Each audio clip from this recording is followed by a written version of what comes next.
정경심 2심도 징역 4년입니다.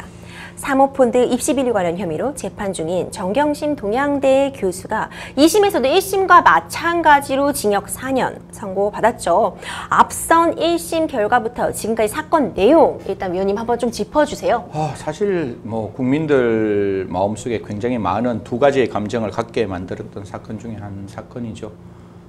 사실 조국 교수가 이제 청문회에 나가는 그 시점에 이제 검찰이 전격 기소를 합니다. 사실 그렇죠. 공소시효가 남지 않았다는 이유로 이제 전격 기소를 하고 그 사이에 또 수많은 많은 이야기들이 이제 오고 가는 과정 속에서 과연 뭐 구속을 어떻게 해야 되느냐, 과연 이게 정말 맞느냐, 틀리느냐 여러 가지 논의가 나왔었는데 1심에서는 한 3가지 가장 큰 카테고리가 있어요. 지금 이제 정경심 동양대 교수의 그 혐의와 관련돼서는 3가지 큰 카테고리가 있는데 첫 번째는 우리가 알고 있는 입시비리에 관련된 거와 두 번째는 많이 들어보셨죠. 코링크 PE, 다른 말로는 자본시장법상의 비공개 정보를 이용하는 부분, 그리고 이제 마지막 부분이 증거를 인멸하고 교사하는 부분들이 있습니다.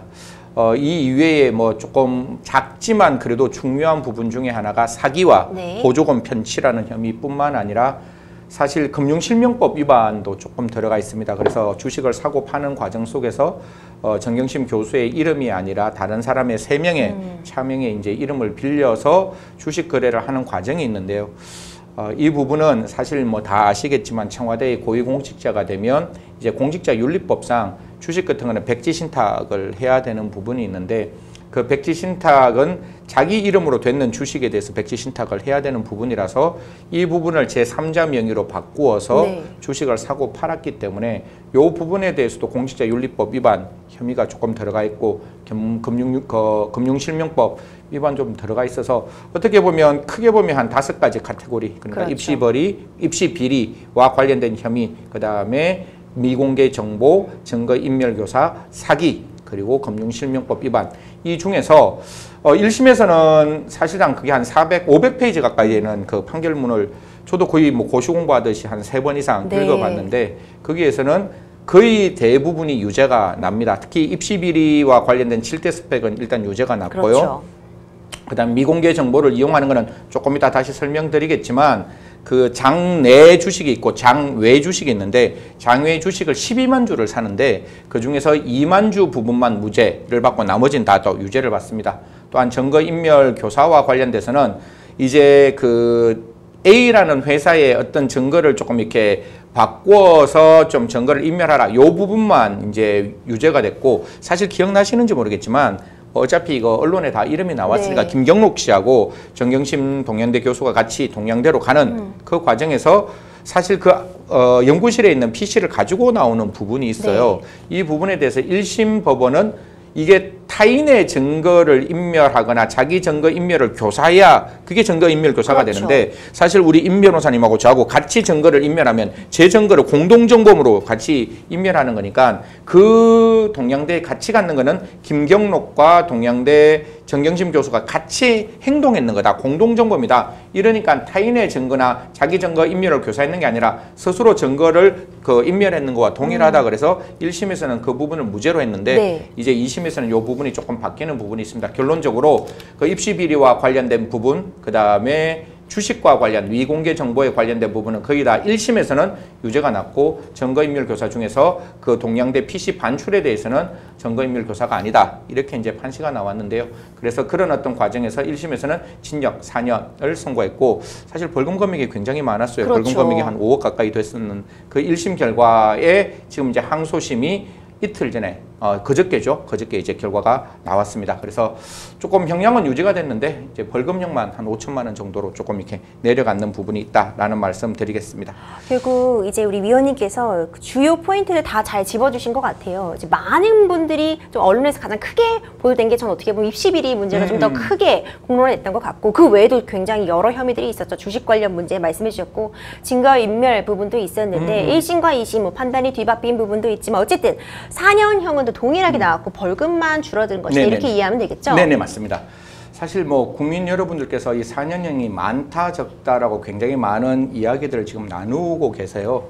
뭐 이게 사실 법원의 정권적인 판단 부분이 좀 들어가 있는 거라서 많고 적고 확고의 말씀을 드리는 거는 저는 뭐 그거는 당연히 조국 전 장관과 동양대 정경심 교수의 그 사정을 아는 분들의 입장에서는 아 이거 진짜 너무 많은 형량이다 이렇게 그리고 굉장히 마음이 아프다라고 유력 대선 후보들께서도 말씀해주고 같이 동행하겠다라고 말씀 주시는 반면 또 반대편에 있는 야당에서는 굉장히 혹독하게 이 부분을 또 비판하고 있는데 사실 이게 법치의 영역에 있는 형량을 정치적 해석기로 돌려서 이야기를 하면 굉장히 사건이 이상해지는 거예요. 그러니까 내가 바라보는 시각에서 이 사건은 잘못되는 사건이고 저쪽 시각에서 바라봤을 때 이 사건은 잘 되는 시간이에요. 이렇게 바라보는 게 아니라 어차피 여기가 법률 방송이면 또 우리가 같은 법조인의 입장에서는 그냥 법이 정하는 형량이 어떤지를 한번 우리가 약간만 리뷰를 조금 해보겠습니다. 이게 청취자분들께서 조금 어려울 수도 있는데 제가 그냥 편하게 한번 말씀을 드려볼게요. 업무방해라는 게 이제 사실 서울대학교가 공익법인으로 바뀌어서 서울대학교에 지원했는 부분은 사실상 이게 업무방해가 되는 거고 그렇죠. 부산대가 이제 국립대학교이기 때문에 부산대에 이제 지원했는 부분이 이제 위계에 의한 공무집행방해가 되는데 업무방해라는 게 5년 이하의 징역에 해당되는 거예요. 법정형은 그렇게 되어 있는데 이건 양형 기준이 만들어져 있어서 양형 기준이 최고 업무방해죄 중에서 가중되는 영역이 3년 6개월이에요. 그런데 지금 정경심 교수 항소심 재판부를 담당했던 그 판사님은 어떻게 생각했는가 하면 정경심 교수에게 굉장히 나쁜 두 가지의 가중 양형 인자가 있다. 이게 특별 행위인자라고 얘기하는데 그 특별 행위인자가 2개 이상 되면 3년 6개월에 2분의 1을 가중할 수 있는 거예요. 그래서 그 자체로 형량의 범위가 5년 3개월까지 나올 수 있는 범위 그게 하나가 있고 이 업무방해죄가 중요한 게 아니라 꼭 여러분들한테 그리고 청취자분들에 꼭 말씀드리고 싶은 게 자본시장법, 저도 터키에 가서 이제 터키 법조인들한테 우리나라 자본시장법을 조금 이렇게 발표할 기회가 있었는데 그때 제 머릿속에 지금도 기억나는 게 우리나라 자본시장법 중 자본시장법에서 내부자 거래, 즉 비공개 정보를 이용하면 굉장히 이게 혹독하게 처벌합니다. 이게 우리 자본시장법 443조 맞을 거예요. 443조에 보면 이러한 비공개 정보를 이용하면 1년 이상의 징역에 해당되도록 만들었어요. 그렇죠. 이게 1년 이상의 징역을 언제 이 법이 바뀌는가 하면 사실 문재인 대통령께서 2017년 5월에 이제 취임을 하시고 자본시장의 교란 행위에 대해서 굉장히 좀 이렇게 엄혹하게 처벌할 필요가 있다라고 해서 2018년 3월 27일 날 법이 바뀝니다. 옛날에는 그게 내부자 정보를 이용하는 비공개 정보가 10년 이하의 징역, 10년 이하니까 최장이 10년이고 최하는 1개월밖에 안 되는 사실 형법 347조 사기죄하고 똑같은 10년 이하의 징역인데 그게 2018년 3월 27일 날 바뀌면서 1년 이상의 징역으로 바뀝니다. 그러면 미니멈이 1년이고 맥시멈이 30년으로 올라가는 거예요. 그러니까 상한이 물론 3배가 높아지는 거고 하한은 1개월에서 1년으로 올라가서 12배가 높아지는 어떻게 보면 그런 어떤 자본시장의 투명성을 저해하는 범죄에 대해서는 정말로 제대로 처벌하겠다라고 법이 바뀌어요. 이 법이 바뀌고 난 다음에 지금 이제 정경심 동양대 전 교수가 2018년 1월, 2018년 뭐 중순 그리고 2018년 11월경에 또 이 내부자 거래를 비공개 정보를 이용하는 게 있으니까 2018년 11월에 내부자 거래로 WFM 주식을 사는 게 한 4,000주 가까이 사는 거거든요. 이게 딱 걸리는 거예요. 자본시장법상 비공개, 대칭되지 않는 정보를 이용해서 그 내용을 받아서 주식을 샀는 부분이 있기 때문에 이 부분이 징역 1년 이상의 징역에 해당되면 1년부터 30년, 그러니까 법정형에서는 30년인데 여러 가지 범죄를 저질렀으니 이 30년보다 2분의 1을 가중해서 45년까지. 그러니까 지금 우리가 법정형으로 따져서 처단형의 범위를 살펴보면 내부자 비공개 정보가 들어갔기 때문에 이게 1년에서 45년까지 되는 엄청난 범죄의 카테고리 속에 묶이는 거예요. 그렇죠. 아니면 업무방해죄는 아까 최장 5년 3개월인데 여기는 그건 완전히 존재 평면이 달라지는 게 되잖아요. 여기서 이제 국민 여러분들께서 아니 앞에도 양형기준만 있으면 승재현 박사 너 이것도 양형기준대로 말해봐 이렇게 하면 국민 여러분께서 양형위원회 딱 펼쳐가지고 양형위원 중에서 정권 관련 범죄 딱 찾으시면 저 동양대 정경심 교수가 이득액을 취득했는 게 1,660만 원 정도밖에 안 돼요. 왜냐하면 그 전체 중에서 뭐 제가 알기로는 한 9천만 원 정도, 그냥 7천만 원 정도에 샀다가 9천만 원 정도에 팔아서 한 1,600만 원 이익을 남겼기 때문에 1,660만 원 정도 남겼기 때문에 1,660만 원을 양형 기준에 딱 들어가면 형이 진짜 낮아요. 근데 이게 양형위원회를 꼬집을 수밖에 없는 게 양형 기준이 2012년에 만들어지거든요. 네, 그렇죠. 2012년에 만들어진 이 양형 기준이 아까 제가 2018년 3월에 법이 바뀌었다 그랬잖아요. 10년 이하가 1년 이상으로 바뀌었으니까 산전벽해 황골 탈퇴하듯이 형이 바뀌었는데 양형 기준이 안 바뀌어요. 그렇죠. 이 양형 기준이 그대로 되어 있으니까 그 1심 법원의 임정엽 부장도 그렇게 얘기하고 이게 아마 주심이 심단 그 부장님이고 엄상필 부장님이 재판장이라고 알고 있는데 거기 140페이지짜리 또 이렇게 판결문이 있습니다. 항소심. 그것도 제가 어제 한 10번 이상 읽어봤는데 거기서 딱 정확히 지적을 하는 거예요. 현재 양형 기준 이게 안 바뀌었는데 법원 바뀌었는데 양형 기준이 안 바뀌었으니 이거 적용할 수 없다는 거예요. 그렇죠. 그러니까 이 양형 기준을 펼쳐서 보면 정경심 교수께 적용될 수 있는 양형 기준이 너무 낮은데 이게 법이 바뀌었는데 양형위원회에서 양형 기준을 안 바꿔놓으니 이걸 적용할 수가 없는 거예요. 그러면 어떻게 되는가 하면 양형 기준상 적용할 수 있는 범죄와 적용하지 못하는 범죄가 땅 부딪히면 하한만 유지될 수밖에 없는 거예요. 그렇죠. 그래서 하한만 유지되기 때문에 거기 판결문에 어떻게 정확히 적히는가 하면 하한을 유지하니까 1년 이상의 징역에 해당되는 1년 이상만 되면 아까 제가 말씀드렸다시피 45년까지 열려있는 그렇죠. 그런 상황이 되다 보니까 4년이라는 게 그냥 뭐 여러분들께서 말씀 많이 하시고 뭐 어차피 이거 뭐 정철성 변호사하고 되게 친한데 정철성 변호사도 지금 뭐 그런 이야기를 했더라고요. 쌍둥이 자매 이야기를 하면서. 그래서 분명히 그걸 바라보는 해석기는 달라질 수 있지만 정말 법적으로 양형 기준만을 딱 놓고 말했을 때는 그 법원이 판단할 수 있는 양형의 범위는 1년 이상에서 45년까지 열려있는 그런 어떤 범죄 중에 하나였고 그 중에서 고등법원은 4년을 선택했다라고 말씀드리겠습니다. 그리고 뭐 벌금형도 이게 굉장히 어려운데 이득액의 3배에서 5배 그리고 그 이득액이 5억 미만이면 그 벌금액 5억을 맥시멈으로 간다. 그렇죠. 근데 경합가중이니까 5억에 다시 1.5배를 합치면 7억 5천. 그래서 아까 1,600만 원인데 그 당시에 법을 좀 적용해 보면 2배거든요. 그래서 1,600만 원 다음에 3,300만 원, 3,200만 원부터 7억 5천까지가 이 벌금형의 범위고 이게 자본시장법이 너무 무서운 게 형만 과하는 게 아니라 447조에 반드시 벌금형도 병과하라 이렇게 돼 있는 거예요. 그러니까 벌금형을 병과하면 지금 같은 경우에는 한 3,300만 원부터 7억 5천까지가 그 벌금형의 처단형의 범위인데 우리 법원은 2심 판결에서는 그중에서 3,300만 원 정도 바로 뒤에 있는 5천만 원 정도 그래서 징역 4년에 5천만 원을 항소심에서 선고했다라는 말씀드리겠습니다. 위원님 재판부도 굉장히 이 양형을 놓고 고심을 많이 한 적이 보여요. 예. 제가 뭐 그러니까 특히 1심 법원 판사님하고는 뭐 옛날에 조금 알던 그만큼 알던 게 있기는 있는데 뭐 이 판결할 때는 전화 한번 못 드리다가 판결 다 마치고 난 다음에 진짜 이렇게 수고하셨습니다라고 전화를 한번 드렸는데 진짜 고심에 고심. 그게 500페이지가 이게 글자 진짜 글자가 허투루 쓰는 글이 없죠. 아니고 그래서 이번에 항소심 법원의 판결문의 양이 조금 줄어들지 않았을까. 그럼에도 불구하고 항소심의 판결문이 여전히 한 140페이지, 150페이지 정도 되더라고요. 위원님 재판부가 별도의 성명 자료까지 내서 이 선고 이유를 좀 자세히 설명을 했어요. 아무래도 뭐 죄질이 좋지 않고 뭐 다른 사람을 탓하는 태도를 보였다 이런 부분도 지적을 했는데 이 부분도 설명 좀 해주세요.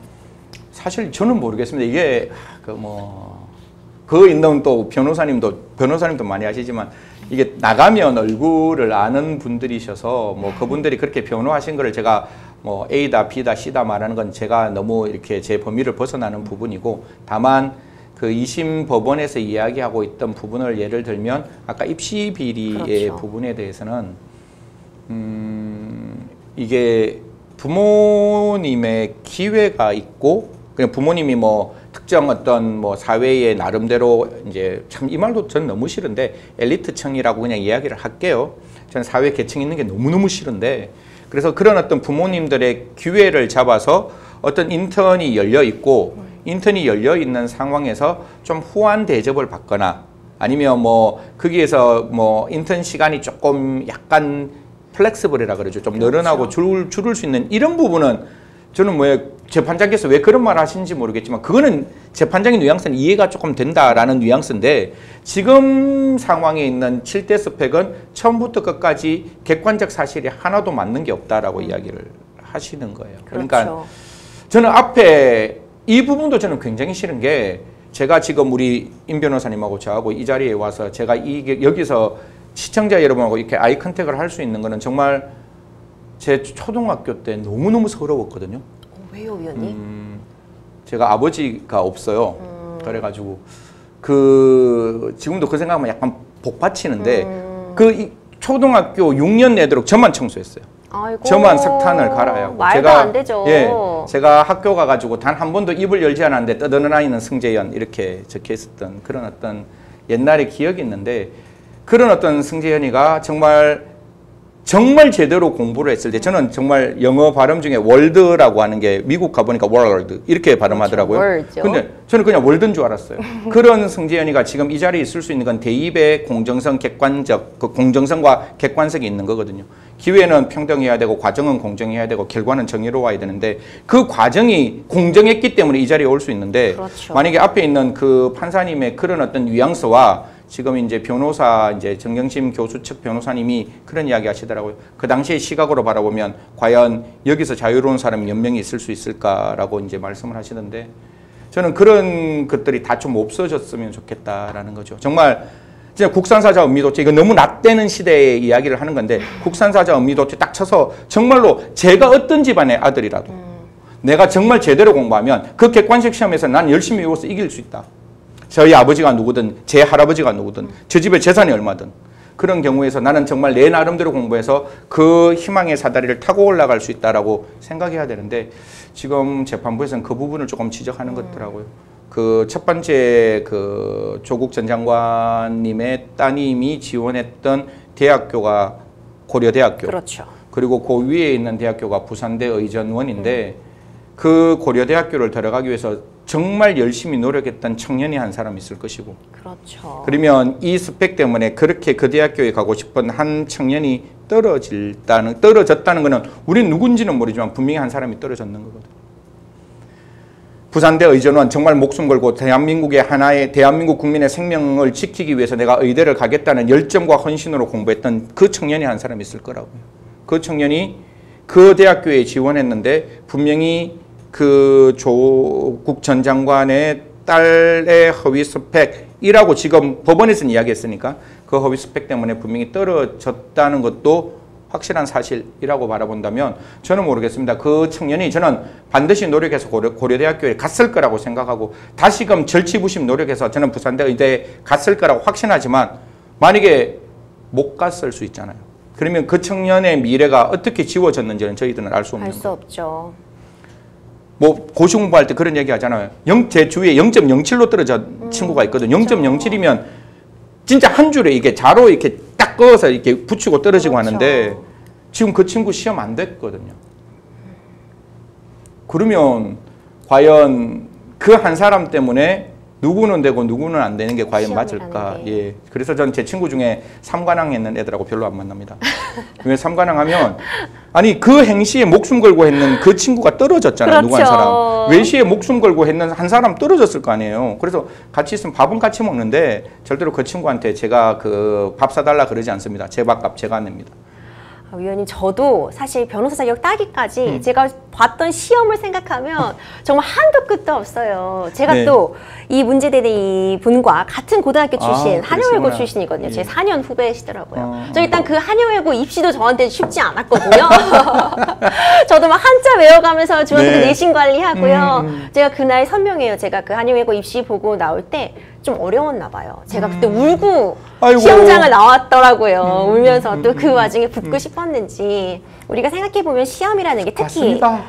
쉽지 않죠. 그리고 꼭 실력만으로 되는 게 아닌 게 시험이라고 하지만 그렇죠. 그래도 우리가 시험을 보는 이유가 뭐겠어요? 공정성이죠. 그렇죠. 객관적이고 객관적이고 공정한, 예. 공정하다는 게 가장 중요한 건데 이런 입시 비리라던가 이 객관성이나 공정성을 해치는 행위는 전 정말 안 된다고 생각하거든요. 예, 그 부분 진짜 그 부분만은 객관성을 좀 지켜줬으면 좋겠어요. 대입학력고사만 크면 정말로 그 누구도 개입될 수 없는 정말 그 고등학생의 오롯한 자기의 열정과 헌신과 부지런함이 그렇죠. 있으면 정말 그 성적을 받을 수 있는 환경이 됐으면 좋겠다라는 말씀드리겠습니다. 맞습니다. 좀 우리 내용으로 좀 다시 좀 돌아와 보면요. 위원님, 2심에서 지금 조 전 장관이 가담한 혐의를 받고 있는 이 서울대 공익인권법센터, 요 인턴 경력, 그리고 부산 호텔 허위 인턴 경력 다 유죄로 판단이 됐잖아요, 사실.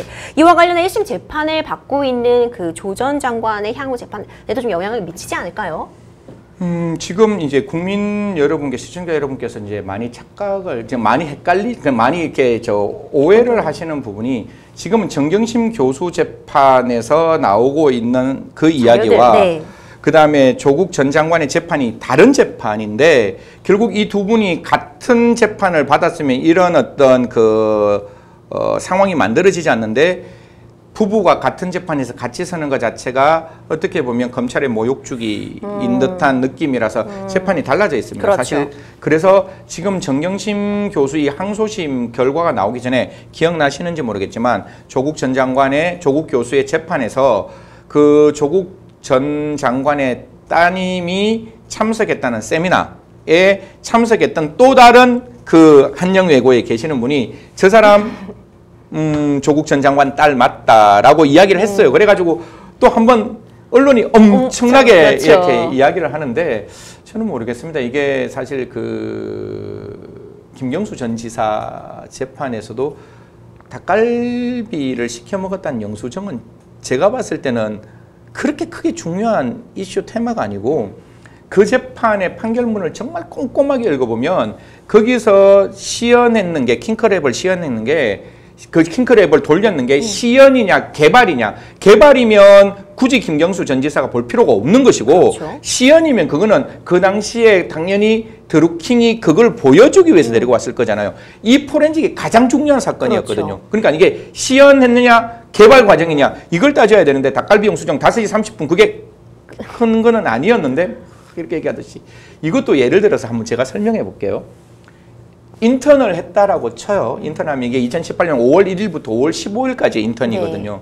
그럼 첫 번째 인턴을 모집하는 그 공고가 제대로 있었느냐? 뭐 없더라도 뭐 그 인턴을 시킬 수 있는 교수의 재량권이 있다라고 치면 그러면 5월 1일부터 5월 15일까지 어떠한 인턴 내용을 하였느냐? 그걸 하고 난 다음에 5월 15일이 결국 그 동북아 지역에서의 사형제도에서 그러면 참석했는 결과가 얼마만큼 인터넷의 중요한 역할을 하는 거냐. 이 세 가지 전제하에 가장 중요한 거는 그 공익법 인권센터장에 제대로 된 직인이 필요한 거예요. 그렇죠. 그런데 지금 나와 있는 거는 그 많은 내용들 중에 그 조국 전 장관 따님이 그 세미나에 참석했다라는 것만 지금 간접 사실로 누가 저 사람은 맞는 것 같아요. 저 사람은 조국 전 장관의 딸이 맞는 것 같아요. 하지만 나는 이야기해 본 적이 없어요. 그거 보면 같이 옆에 이렇게 앉아 있는 거거든요. 네. 그러니까 이제 이런 내용이 나오다 보니까 2심 재판부도 좀 어떻게 보면 너무 냉혹하게 이야기를 합니다. 아니 지금 과정에서 1월 5월 1일부터 5월 15일까지 인터넷 따는 내용도 없고 가장 중요한 거는 그 공익법 인권센터장의 그 한 교수님이라고 계세요. 그 뭐 어차피 이분은 굳이 실명을 말할 필요는 없는데 그 언론엔 다 나와 있으니까 그냥 한 교수님이라고 말씀드릴게요. 그 한 교수님이 도장을 안 찍었는 거예요. 한 교수님이 안 찍었다고 이야기를 해요. 그리고 이 그 졸업 그러니까 이 증명서는 조국 교수의 PC에서 나와요. 그러니까 지금 1심에서도 위조했는 사람은 조국이고 그게 가담했는 사람이 정경심 교수다. 이렇게 판결문에 있는 거예요. 그러다 보니까 아니 가장 중요한 건 인턴을 해야 되고 인턴을 하는 그 증명서의 직인이 권한 있는 사람이 안 했다는데 지금 그 세미나에 조국 전 장관이 오고 안 오고가 무슨 문제냐. 그거를 판단할 좀 약간 좀 그 말이 조금 좀 불편한데 사실상 이런 뉘앙스입니다. 일고의 가치도 없다. 뭐 이런 뉘앙스로 그 부분의 논쟁은 여기서 우리가 판단할 대상이 아니다라고 해서 그 장소에 참석했는 사람이 조국 교수의 딸인지 아니면 아닌지는 이 재판에 아무런 의미가 없다라고 해서 이게 사실상 의미 없게 되는 거예요. 그러면 그렇죠. 지금 아까 제가 말씀드렸죠. 위조했는 사람이 지금 조국 교수라고 나와 있으니 당연히 조국 교수의 사건에서는 항소심까지 나와 있는 이 증거의 채택이 지금 있는 그 교수 그 마 판사님인데 그 법원에 얼마만큼 영향을 끼칠지는 당연히 여기서 자유심정에 의해서 어느 정도 사실관계가 인정된 사실을 과연 지금 조국 교수의 1심 재판부가 바꿀지는 그건 굉장히 좀 어려울 수 있는 부분이 아닌가라는 조심스러운 추측을 하는 거고요.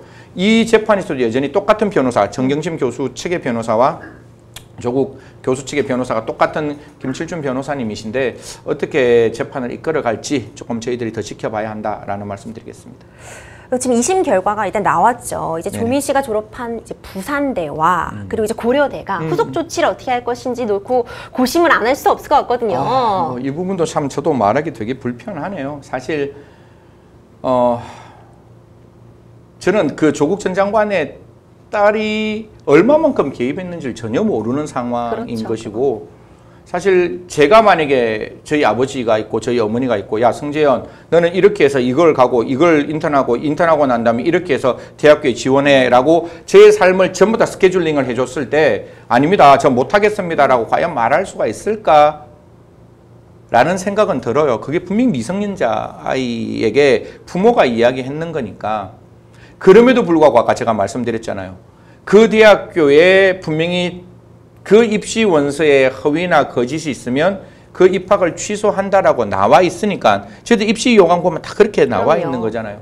그래서 그 조국 교수의 딸의 그 아픔은 논외로 치더라도 제가 봤을 땐 첫 번째 가장 중요한 고려대가 문제가 있을 거예요. 고려대는 학부잖아요. 거기서 만약에 입시와 관계된 내용의 허위가 있으면 사실 그 다 말씀드리고 싶은데 그 고려대학교의 입시에 원서 냈는 그 종류 그 다음에 그 부산대 의전원에 냈는 그 종류가 조금 달라요. 고대가 조금 제가 알기로는 더 많아요. 네. 허위 관련된 자료들이. 그러니까 고대 쪽이 더 결론을 내릴 가능성이 크겠죠. 조심스러운 추측이지만. 근데 고대가 조심스러운 추측이지만 그렇겠죠. 그러면 고대가 만약에 어떤 결론을 내리면 고졸이 되는 거잖아요. 그렇죠. 의전원 입학 자체가 원래는 안 되는 거죠. 안 되는 거니까 그 부산대 의전원의 결과에 관계없이 굉장히 심각한 결과가 나올 수 있다. 그거는 뭐 제가 뭐 예단하고 속단하기는 조금 부담스러워서 말씀 못 드리겠지만 고대의 결과가 제일 중요한 결과고 그렇죠. 두 번째 그럼 교대가 통과가 되면 그다음 부산 의전원에서 이걸 어떻게 받아들일 것이냐의 문제니까 그러면 부산대 의전원도 똑같이 취소라는 결론이 나오면 그 다음 문제가 국시예요. 국시. 의사구세가 있는 거죠. 졸업했는 사람만이 의사 국시를 쳐야 되는데 졸업 안 한 사람이 의사 국시를 쳤다. 가면 자격이 전혀 없는 사람이 의사 국시를 치는 게 맞느냐라는 논인데 또 한편으로는 만약에 그게 조민의 시각에서 바라보면 나는 분명히 6년을 나왔고 나의 신뢰는 보장받아야 한다는 측면도 분명히 있을 거잖아요. 그렇죠. 사후에 이게 뒤집어져 가지고 이게 다 무효가 되는 거니까. 그래서 그때 국시에서 또 어떻게 판단할지는 저희들이 살펴봐야 되지만 그냥 일반적인 건전한 상식과 공정과 정의를 생각한다면 고대가 만약에 입시 문제가 있다라고 취소해버리면 결과적으로는 끝까지 가서 결국은 그때 라디오 방송에서 이야기했듯이 처음부터 다시 시작해야 되는 게 아닌가라는 생각이 머릿속에 떠오르죠. 예. 네, 좀 고대 말씀하신 것처럼 이제 고대가 어떤 입장 내느냐 굉장히 좀 중요한 분수령이 될 것 같다는 생각이 드는데요. 이 정경심 동양대 교수 2심 판결 불복했죠. 당연히 불복하겠죠. 이제 상고했는데 결과 너무 조심스럽지만 달라질 걸로 보세요, 의원님. 저희들 그저께죠. 어제죠. 벌써 이게 시간이 굉장히 좀 이렇게 벙찌네요. 어제 저희들이 뭐 짜장면을 한 그릇 이렇게 친구하고 둘이가 딱 만나가지고 사람을 많이 못 만나니까 둘이 만나가지고 짜장면을 먹는데 이제 이 대법원 상고에 관련된 이야기를 조금 했어요. 짜장면은 불어 터지고 입에 들어와 있는 건 닭광 3개인가 4개, 그 단무지 3개인가 4개 정도밖에 안 됐는데 지금 이제 올라갔을 때 대법원의 심리를 우리가 법률심이라고 이야기하는 거는 사실관계를 흐트릴 수가 없어요. 그러면 저 대법원에서는 어떻게 하는가 하면 지금 우리 2심 법원이 했던 이 판결을 그대로 비디오로 찍어서 그냥 대법원이 그대로 털어놓고 보는 거하고 똑같아요. 그래서 그러면 업무방해죄에서 이런 증거들이 모여서 이 증거가 최정법칙에 맞게 정말 합리적 의심이 없는 고도의 개연성에 그 올라가는 체증이 맞느냐, 1번 체정법칙 위반이 있느냐를 따지는 거고 두 번째는 만약에 증거가 존재를 하면 그 증거 중에 빠진 증거가 있느냐, 판단이 유탈되었느냐 이런 거를 이제 따질 거라고요. 그래서 업무방해죄와 그다음에 뭐 WFM 주식과 관련된 부분, 그다음에 증거인멸과 관련된 부분은 그러한 어떤 최종 법칙을 따져갈 것이고, 조국 교수의 입장에서는 위법 수집 증거 배제 법칙이란 책도 이제 지으셨고, 이 부분은 굉장히 우리나라의 탑 오브 탑에 해당되실 수 있거든요. 그러면 우리 형사소송법이 1998년에 개정되면서 308조 2라는 조항을 갖고 들어왔어요. 위법하게 수집된 증거는 증거로 사용할 수 없다. 명확하게 위수정이라는 그 법칙을 가지고 돌았는데, 이건 그냥 순수한 법학자의 생각을 한번 말씀을 드릴게요. 지금 우리 법원은 그렇게 안 합니다. 안 하는데, 이거 굉장히 어려운 말인데, 공소 제기 후에 수사라는 개념이 있어요. 그러니까 제가 피의자면 피의자로서 수사를 받는 게 아니라 제가 공소를 딱 제기받으면 전 피고인 신분으로 바뀌거든요. 그럼 피고인이면 수사받을 때는 검사의 객체가 될 수 있지만 피고인이 되면 검사와 저는 대등한 재판의 주체가 되는 거예요. 그럼 대등한 재판의 주체가 된 저에게 검사가 와가지고 공소 제기 후에 압수수색 할 수 있냐? 이거 못한다. 이게 우리나라의 모든 판례와 모든 학자들의 기본적인 이야기들입니다. 그렇죠. 그런데 지금 같은 경우에는 정경심 동양대 교수가 기소가 되고 난 다음에 다른 사건, 이 사건 말고, 그러니까 공소 제기된 사건에 압수수색했으면 100% 잘못인데 이 정경심 교수의 아까 혐의가 너무나 많았잖아요. 다른 사건에 대한 압수수색을 하면서 거기서 나온 증거를 이 증거에 지금 이제 적용하는 게 맞냐 안 맞나, 맞느냐 틀리느냐에 대해서 우리 1심과 2심은 문제 없는 거다. 당해 사건의 압수수색, 그 피고인이, 저 피의자가 피고인이 된 그 사건에 대한 압수수색은 안 되지만 다른 사건에 있어서의 압수수색은 가능하다. 박근혜 전 대통령 사건 기억하시면 돼요. 그러니까 박근혜 전 대통령이 A라는 사건에 대해서 기본적으로 기소되고 난 다음에 추가적으로 여러 가지 기소가 됐을 때 거기서 발견된 증거들 이 사건에 다 썼을 수 있는 거거든요. 그래서 이 부분에 대해서는 증거 능력이 있다라고 하는데 저는 개인적으로 그래서는 안 된다는 사람이거든요. 왜냐하면 다른 사건에서 별건으로 압수수색을 했다면 그 압수수색을 했는 그 별건에서는 맞지만 그 별건의 압수수색 내용물이 이 본건에 해당되는 경우에 있어서 과연 바로 증거 능력이 있다라고 이야기하는 게 지금 우리가 2021년을 살아가는 이 시대의 적법 절차에 과연 우리가 맞다라고 볼 수 있을까? 라는 측면인 거고, 두 번째는 이제 보관자의 지위라는 거예요. 동양대 PC를 그 반출했는 그 상황에서 그 사람, 제가 A씨라 그럴게요. 그 사람이 보관자는 맞아요. 근데 보관자로서 그 동양대 PC를 내어줬을 때 거기에 대한 어떤 그러니까 포렌식을 할 때 당사자 참여권이 있느냐 없느냐 이 부분에 대해서 이제 지금까지 다툼이 없어요. 된다, 그거는 가능하다 이런 논의가 있는데 학업식 판결을 보면 조금씩 달라요. 이게 그래서 여기서 말해도 되나? 사실상 대부분 판례가 없어요. 이거는. 그렇죠. 사실상 없다고 사실 이게 거죠. 지금 느낌으로 이 1심과 2심에서는 다 오케이를 해줬는데 과연 이런 신빙성에 관한 논의를 끝까지 우리가 다 받아들여야 할 것이냐. 즉 보관자라는 지위에 대한 그 내용에서 그 뒤에 증거법칙들은 압수수색과 완전히 다른 증거법칙을 써야 될 것이냐에 대해서는 다소간의 생각들이 조금 달라요. 그래서 결론적으로 그 소부에서 지금 재판을 받을 거란 말이에요. 재판을 받는 그 소부에서 이런 증거법칙들에 대해서 우리가 한번 열어놓고 다시 한번 판단합시다. 공소제기 후의 수사, 여기에 대한 증거, 다른 별건 사건에서 나온 압수수색 증거를 이 본건에 사용할 수 있는지 한번 우리 전압 엽시다. 그 다음에 기본적으로 제가 아까 말씀드렸다시피 그러한 어떤 보관자의 어떤 지위에서 했는 여러 가지의 어떤 그 임의 제출물에 대해서 우리가 이렇게까지 광범위하게 그 임의성을 인정하는 게 과연 타당한지에 대해서 우리가 다시 한번 들여다볼 수 있는 기회를 만들어서 여기에 대한 명확한 어떤 법리를 만들어 봅시다 라고 하면 전압 빵 열리는 거죠. 그렇죠. 그럼 전압 열리면 전압에서 어떻게 나오느냐, 그 유명한 13명의 대법관이 7대6인 재판이 나올 수 있는 사건이라면 거기서 만약에 동양대 PC건에 대해서 위법 수집 증거가 나오면 딱 그 하나는 동양대 표창장은 날아가요. 그렇죠. 하지만 나머지 실태 스펙은 여전히 살아있는 것 중에 하나가 날아가는 거라서 사실 그 부분이 얼마만큼 큰 영향을 미칠지는 모르겠지만 이거는 굉장히 저는 대한민국의 형사소송법상 보관자가 갖고 있는 압수물에 대한 임의성과 그다음 공소제기 후 수사에서 다른 별건에서 받아들였던 압수수색의 영장의 증거물이 본건 사건에 넘어가는 것을 과연 아무런 제한 없이 받아들일 것이냐에 대한 문제가 저는 한번 논의 가능성은 있다라는 조심스러운 추측을 하고 하나만 더 말씀드려요. 네. WFM 주식 그 있잖아요. 코린커피 이게 꼭 이게 내부자 거래 비공개 정보라는 게 얼마만큼 문제가 있는가 하면 제가 변호사님이 갖고 있는 정보를 제가 모르면 그는 비공개 정보를 이용하는 거예요. 제가 주식을 지금 만주를 갖고 있단 말이에요. 지금 오늘 삼성 주식이 미친 듯이 내려갔거든요. 네. 상상할 수 없을 정도로 내려가서 전부 다 모든 사람이 비명을 악 지르고 있는 그 순간인데 제가 알고 있는 거예요. 삼성이 내일 무엇을 할지. 네. 그 내부 정보를 알고 있으니까 제가 내부 정보를 알고 있는 제가 임 변호사님한테 삼성 파세요. 지금 오늘 74,200원인데 제가 75,000원 쳐드릴게요. 저한테 파세요. 라고 하면 임 변호사님 그 정보 모르는 거 아니에요. 그러면 저는 내부 정보를 알고 있고 내부 정보를 모르는 다른 사람들로부터 주식을 사는 게 이게 비공개 정보 이용인 거거든요. 그 당시에 그러니까 코린커피는 WFM이 군산에서 공장을 새롭게 만들어 간다는 사실을 몰라요.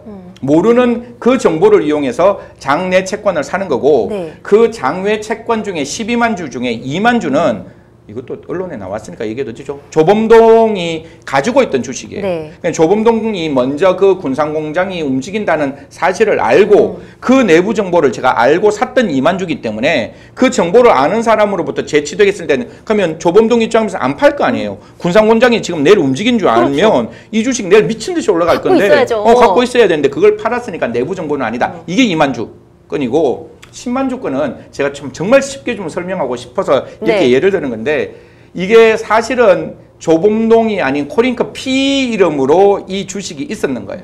그러니까 코린커피는 조범동은 아는데 코린커피는 모르는 거 아니에요. 그렇죠. 그러니까 원칙적으로 모르는 그 코린커피로부터 샀기 때문에 1심에서는 내부 정보, 비공개 정보라고 이야기를 했는 건데 2심에 있는 심담 그 부장판사는 실질적인 매수인이 누구냐라고 따졌는 거예요. 코린커피의 실질적인 어떤 그 1등이 사장이 조범동이라고 보는 거니까 코린커피의 이름이 중요한 게 아니라 조범동이라는 사람으로부터 그걸 받았으니까 이거 어차피 내부 정보고 우선 매수권이 있는 거니까 문제가 없다라고 해서 심담 그 부장님은 이 부분이 내부자 거래가 아니라고 이야기했는 거고 임정엽 부장께서는 그거를 과연 그렇게 형식적으로 실질적으로 나누어서 볼 수 있느냐. 이건 분명히 당사자의 코린커피가 갖고 있던 그 실물 주권은 사실상 모르는 주권이었기 때문에 내부 정보를 이용했는 게 맞다라고 나와서 이 부분도 저는 대법원에서 이러한 아까 제가 말씀드린 채정법칙의 위반이라고 말씀드렸잖아요.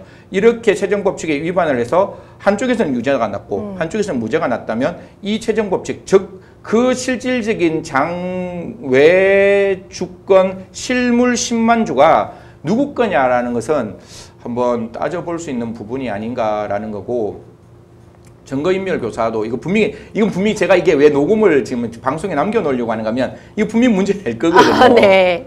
이게 정경심 교수하고 그 김경록 그 자산 담당관이 같이 이렇게 동양대 피식하는데 뭐 변호사님 더 잘 아시겠지만 증거인멸 교사하면 저는 안 움직여요. 그렇죠. 이 공무공동정보망 비슷해서 제가 안 움직이고 제가 죄송합니다. 변호사님한테 시켜서 저것 좀 증거 인멸하세요. 그러면 자기 증거인멸 교사가 되는 거잖아요. 이게 모든 제가 판례를 진짜 티끌같이 찾아봤는데 대부분 다 그래요. 그러니까 증거인멸 교사를 하려면 자기 증거인멸 교사하면 자기는 여기 이렇게 머물러 있고 반대편 사람에게 시켜서 그 사람만 가는 거예요. 근데 지금 사건은 원래 정경심 교수가 눈이 굉장히 좀 이렇게 저녁엔 잘 이렇게 힘드세요. 잘 좀 어려울 수 있는 부분이 있어서 그래서 저 김경록 데리고 갔는 거거든요. 그리고 이미 그 안에서 그 PC를 제가 알고 있기는 이미 분해가 됐는 상황이라서 사실 들고 나오는데 그 정경심 교수의 입장에서 좀 힘드니까 그거를 김경록을 시켜서 같이 들고 나왔으면 이건 제가 봤을 때 공동정보 맞거든요. 그러니까 이 부분을 어디까지 어떻게 보는 그러니까 이게 증거인멸 교사라는 것도 이게 법리적으로 굉장히 중요한 거라서 그렇죠. 지금까지는 증거인멸을 어떻게 했는가 하면 시켜서 그 사람이 증거인멸했을 때 나에게 자기 증거인멸 교사라 그랬는데 같이 더불어 함께 했던 증거인멸 교사의 공동정보과 교사의 그 한계 영역을 어떻게 잘라낼 것이냐 이게 1심 법원과 2심 법원이 완전히 달라졌는 부분이니까 한번 관전 포인트 대법원에서 이거 뭐 법률 방송인가 법조인들이 만약에 보신다면 뭐 나중에 저와 같이 한번 이 부분에 대해서도 이야기해 보는 것 필요하지 않을까. 뭐 시청자 여러분께서 조금 장황하고 길었는데 결론적으로 대법원에서 전압을 열어서 여러 가지 내용이 바뀔 수 있는 가능성도 있다. 이런 말씀 드리겠습니다. 의원님이 너무 생생하게 또 이해하기 쉽게 설명해 주시니까요. 대법원 판결이 굉장히 좀 기대가 되는 법조인으로서는 그런 면도 있고요. 뭐 정경심 교수의 유죄와 무죄가 바뀔 수 있는 부분도 있듯이 또 지금까지 관행적으로 검찰에 해가왔던 수사의 관행을 끊을 수 있는 부분도 있고 법원의 입장에서도 이런 부분들이 명확해짐으로써 사후에 재판을 할 때 모범례가 만들어질 수 있다는 점 등을 고려한다면 대법원에서 조금 잘 좀 들여다봐 줬으면 좋겠다라는 생각을 하는 거죠. 굉장한 뭐 다양한 쟁점에 있어서 리딩 케이스가 될 수 있지 않을까 이런 생각도 됩니다.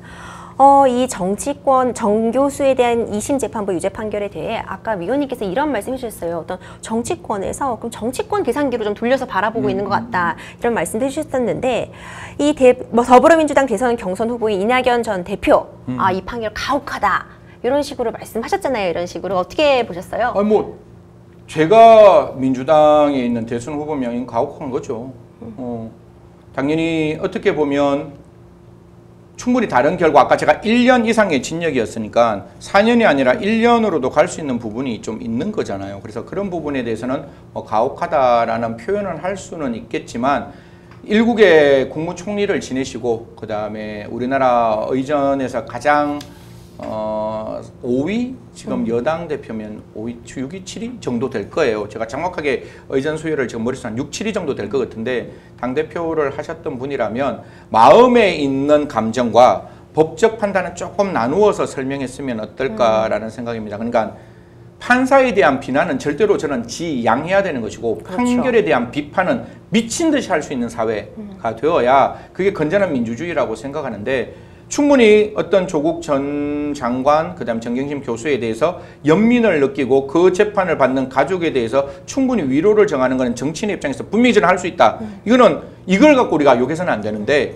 그게 아니라 판결 전체가 호도되는 그런 어떤 그러니까 정확한 근거 없이 호도되는 건 좀 막아야 되지 않느냐. 요새 뭐 가끔 가다가 대법원 판례가 나와도 대법원 판례를 굉장히 좀 이렇게 믿지 못한다는 생각들을 많이 가지고 계시는데 저는 이 부분에 대해서는 김명수 대법원장이 분명히 말씀하셔야 됩니다. 이게 사법의 독립을 몸으로 지키시겠다고 일성하셨던 대법원장이시기 때문에 이런 어떤 법원의 구체적이고 근거 있는 비판이 아니라 근거 없는 무작정에 대한 비난에 대해서는 한번 좀 분기를 좀 그러니까 의지를 좀 고쳐 세우셔가지고 좀 이 부분에 대해서 이야기를 좀 하셔야 되지 않을까 그렇게 생각합니다. 네, 이낙연 전 대표 사실 정치인의 입장으로는 이번 사건에 대해 입장 표명을 뭐 할 수밖에 없는 위치라고 봐야죠. 당연히 본인의 입장을 표명하셔야 되는 상황인데 일부 재판 결과와 관련해 좀 잘못된 발언하기도 하셨고 뭐 형량을 이미 정해놓고 끼워 맞춘 게 아니냐 이런 발언들을 좀 하셨는데 어떻게 보셨어요?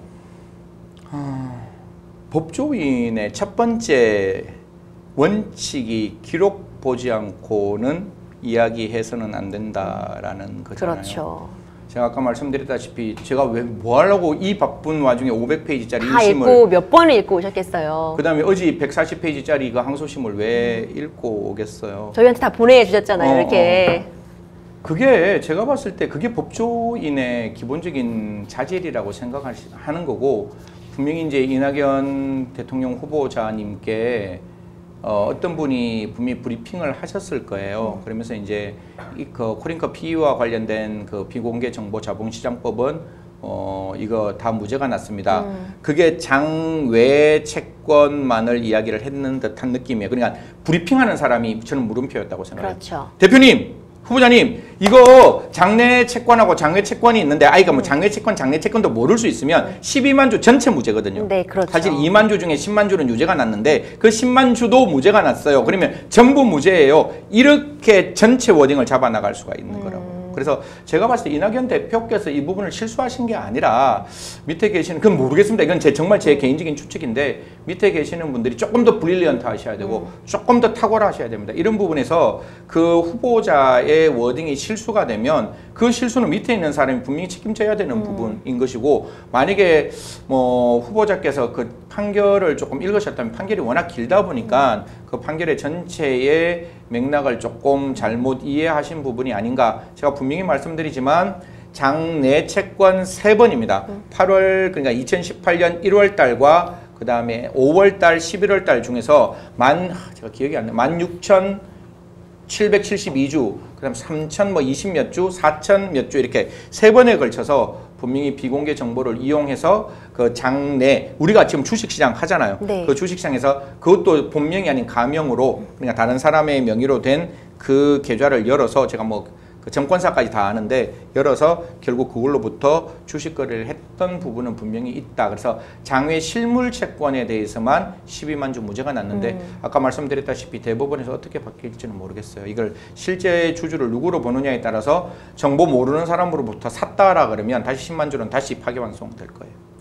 그렇군요. 위원님, 이제 마지막 질문 드리려고 하는데요. 이 야권과 여권 반응이 사실 완전 다를 수밖에 없는 그런 쟁점이죠. 이제 야권은 재판부의 판단을 존중한다며 이제 상식적 판단이다 이런 뜻을 밝힌 반면 이제 여권은 당연히 사법 개혁이 필요하다 이런 목소리를 높이기도 했는데 우리 생지현 연구위원님의 시각은 어떠신지? 이 질문 지금 PD가 저한테 굉장히 난감한 질문을 하셨는 것 같은데 그냥 법조인은 그렇게 생각합니다. 사실 이게 정치적 어떤 불편부당을 지나서 죄 있는 사람에게는 죄값을 치러야 하는 것이고 죄 없는 사람에 대해서는 반드시 그 억울함이 나타나지 않을 수 있도록 무죄 판결을 해야 되는데 형사재판의 첫 번째 원칙입니다. 의심스러울 때는 피고인의 이익으로. 결국 그 피고인을 바라보는 대법관의 마음은 무죄라는 생각으로 접근하셔야 돼요. 그래서 그 무죄라는 생각 속에서 그 항소심이 갖고 있는 각 판결문을 보고 그것이 합리적 의심 없는 고도의 개연성이 있다면 그 부분에서는 유죄 판결을 하시고 또 그게 아니라 그 문제에 대해서 법리적 판단이 있다면 전압으로 돌려서 판단하시고 난 다음에 정치권에서는 그 판결을 꼼꼼하게 읽으시고 그 판결에 문제점이 있는 부분을 비판하셔야지 그냥 그 판결을 비난해서는 안 된다. 이게 제가 갖고 있는 생각입니다. 정확하고 속 시원한 시청자 무료 법률 상담에서부터 시사, 경제, 문화 등 재밌게 알아보는 시사법률 토크쇼까지 절대 놓칠 수 없는 생생한 법 이야기, 생생법률쇼 지금 함께하고 계십니다.